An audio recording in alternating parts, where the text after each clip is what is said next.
In order to achieve deep sleep and to wake up feeling alert in the morning, let's look at breathing.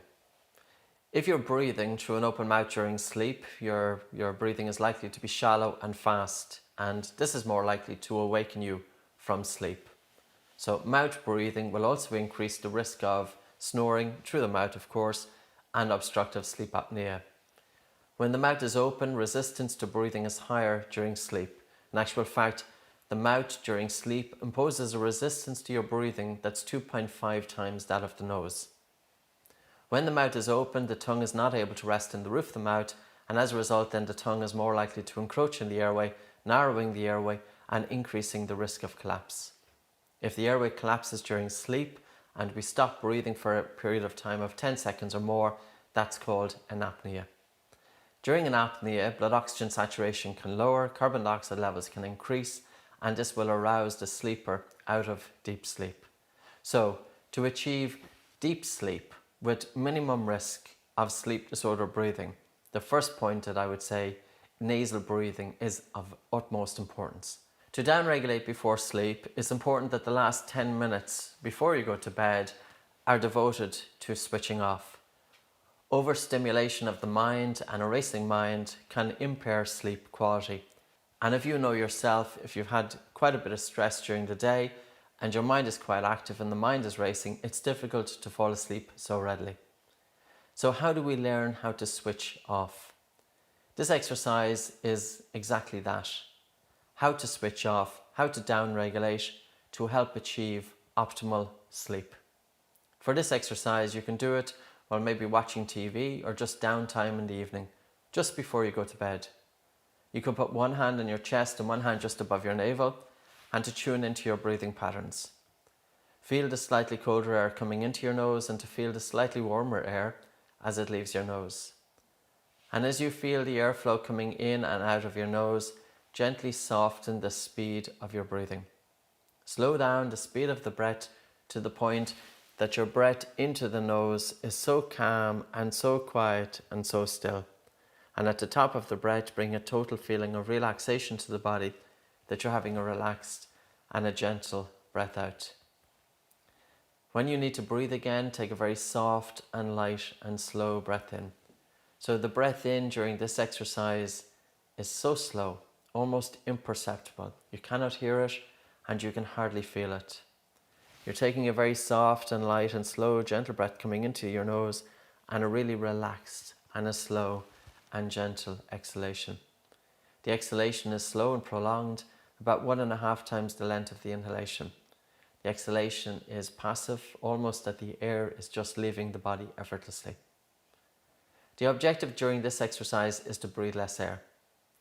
By breathing less air, carbon dioxide increases in the blood and gives you a sensation that you would like to take in more air. So when you breathe less air than what you normally breathe, you will generate a feeling of air hunger. And this points to the fact that you're doing the exercise correctly. In order to downregulate, we breathe less air for 10 minutes before sleep. You will verify this by virtue of the increased watery saliva in the mouth. When we get stressed as human beings, the mouth goes dry. When we go into relaxation, or if you do slow breathing or light breathing or low breathing, that in turn will stimulate the vagus nerve and you will have increased watery saliva in the mouth, which is an indication that the vagus nerve has been stimulated. To stimulate the vagus nerve, breathe very, very soft and slow into your nose. And at the top of the breath, a total feeling of relaxation to the body and a relaxed and a gentle breath out. Keep bringing your attention back onto your breathing and gently allow your breathing to soften to the point of air hunger. If somebody was watching you breathe, they should see about 30% less movement. Don't worry too much if you're breathing using the upper chest or the diaphragm. The objective during this exercise is to breathe less air. You breathe less air by softening the inhalation and allowing a relaxed and a prolonged exhalation. The objective is that the air hunger is tolerable. But if you find that the air hunger is too much to the point it causes you stress, just take a rest for about 15 to 20 seconds and then go back to doing slow, light breathing. You will find that if you have a Bolt score of 15 seconds or less, that the air hunger can increase too much a few times throughout the exercise. So don't worry if it happens quite frequently. In time, with practice, you will be able to gently soften and slow down the breath to the point of air hunger, and an air hunger that's sustainable and tolerable for the duration of the exercise. It's a great way to help relax body and mind, to bring the body and mind into a state of relaxation conducive to falling asleep. You may even feel drowsy as you are doing the exercise. You're taking your attention out of your mind onto your breathing. You're feeling the slightly colder air coming into your nose and the slightly warmer air as it's leaving your nose. You're gently softening the speed of the airflow entering and leaving the body. Almost breathing in that's imperceptible, really soft, and a slow, gentle inhalation through the nose, and a relaxed and slow and prolonged exhalation. Allow the air to leave the body effortlessly. And if your mind wanders off, bring your attention gently back onto your breathing. Use this also as a means of training the brain to have its attention on one thing at a time. In this instance, you're placing your attention on your breathing. With practice, as you train your brain, it will improve your concentration and attention span. You're holding your attention on the airflow coming in and out of the nose, gently softening the speed of the air coming into the nose and allowing a really relaxed and a slow and gentle exhalation. The objective is to take less air into the body. You know you are breathing less when you feel air hunger. Air hunger signifies that carbon dioxide is increasing in the blood. As carbon dioxide increases in the blood, it stimulates the vagus nerve.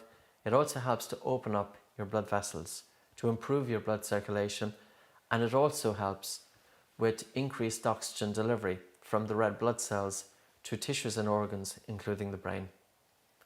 Breathing light to feel air hunger has a calming effect on the central nervous system.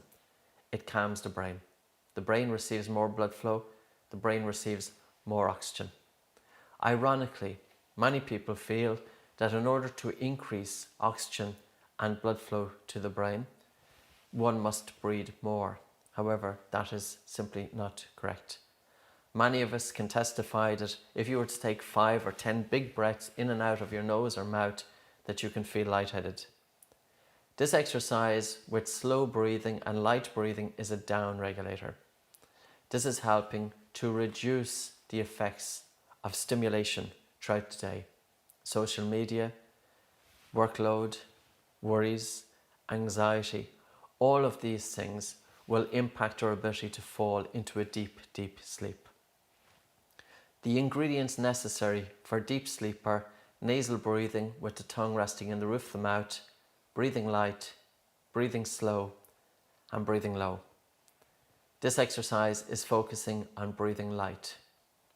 You're focusing on the airflow coming into your nose and you're gently softening the speed of the air as it enters the nostrils. At the top of the breath, you're bringing a total feeling of relaxation to the body and you're having a relax and a gentle exhalation. After you breathe out, then take a very, very soft and slow and gentle breath into your nose. At the top of the breath, a feeling of relaxation, allowing the air to leave the body effortlessly. The objective is to feel air hunger throughout the 10 minutes as a down regulator before sleep. But if the air hunger gets too much, take a rest for about 15 to 20 seconds and start again. During the exercise, try not to tense up the body. Try not to deliberately interfere with your breathing. Don't hold your breath. Instead, just gently soften your breathing. Soften the speed of the air coming into your nose and allow a relaxed and slow and gentle exhalation.